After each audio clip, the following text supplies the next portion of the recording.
നടൻ ആസിഫ് അലിയോടുള്ള സംഗീത സംവിധായകൻ രമേശ് നാരായണന്റെ പെരുമാറ്റം വലിയ ചർച്ചയും വിവാദവുമായിരുന്നു. ഇപ്പോഴിതാ പരിഭവം മറന്ന് പരസ്പരം ആശ്ലേഷിക്കുന്ന ഇരുവരുടെയും ഒരു പുതിയ വീഡിയോ എത്തിയിരിക്കുകയാണ്.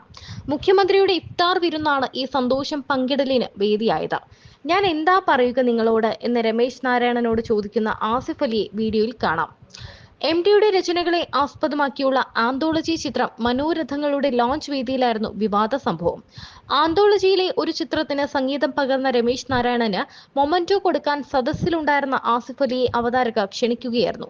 എന്നാൽ ആസിഫിൽ നിന്ന് ഇത് സ്വീകരിക്കാൻ വിസമ്മതിച്ച രമേശ് പിന്നീട് ജയരാജനിൽ നിന്നാണ് ഇത് കൈപ്പറ്റിയത്. സോഷ്യൽ മീഡിയയിൽ ഇത് വ്യാപക വിമർശനത്തിന് ഇടയാക്കിയിരുന്നു. എന്നാൽ രമേശ് നാരായണനെതിരായ വിമർശനം സൈബർ ആക്രമണത്തിന്റെ നിലയിലേക്ക് എത്തിയതോടെ ആസിഫ് അലി തന്നെ ഇത് അവസാനിപ്പിക്കണം എന്ന് അഭ്യർത്ഥിച്ച് രംഗത്തെത്തുകയും ചെയ്യുന്നുണ്ടായിരുന്നു. അന്ന് തനിക്ക് നൽകുന്ന പിന്തുണ മറ്റൊരാൾക്കെതിരെയുള്ള വിദ്വേഷ പ്രചാരണം ആകരുത് എന്ന് ആസിഫ് അലി വാർത്താ സമ്മേളനത്തിൽ പറഞ്ഞിരുന്നു.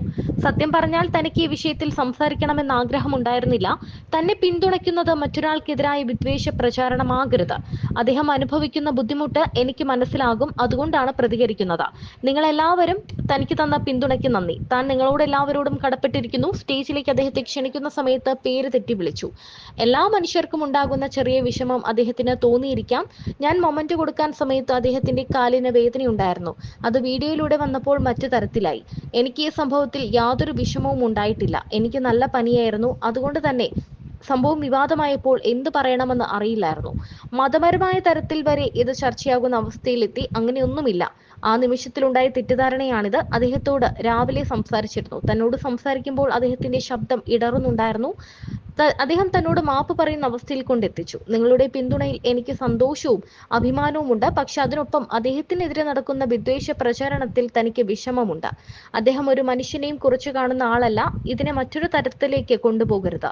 ഈ വിഷയത്തെ സംബന്ധിച്ചുള്ള വിവാദങ്ങൾ അവസാനിപ്പിക്കണം എന്നും ആസിഫ് അലി പറഞ്ഞു. ജയരാജ് സംവിധാനം ചെയ്ത ചിത്രത്തിന് സംഗീതമൊരുക്കിയത് താനാണ്. ട്രെയിലർ ലോഞ്ചിന് വേദിയിലേക്ക് ക്ഷണിക്കാതിരുന്നത് ചെറിയ വേദനയുണ്ടാക്കി. അതിനുശേഷം തിരുവനന്തപുരത്തേക്ക് പോരേണ്ടതിനാൽ യാത്ര പറയുകയും വേദിയിലേക്ക് ക്ഷണിക്കാത്തതിലെ വിഷമം അശ്വതി അറിയിക്കുകയും ചെയ്തു. ആസിഫ് അലിയെ താൻ അപമാനിച്ചിട്ടില്ല എന്നും അന്ന് അദ്ദേഹം വ്യക്തമാക്കി.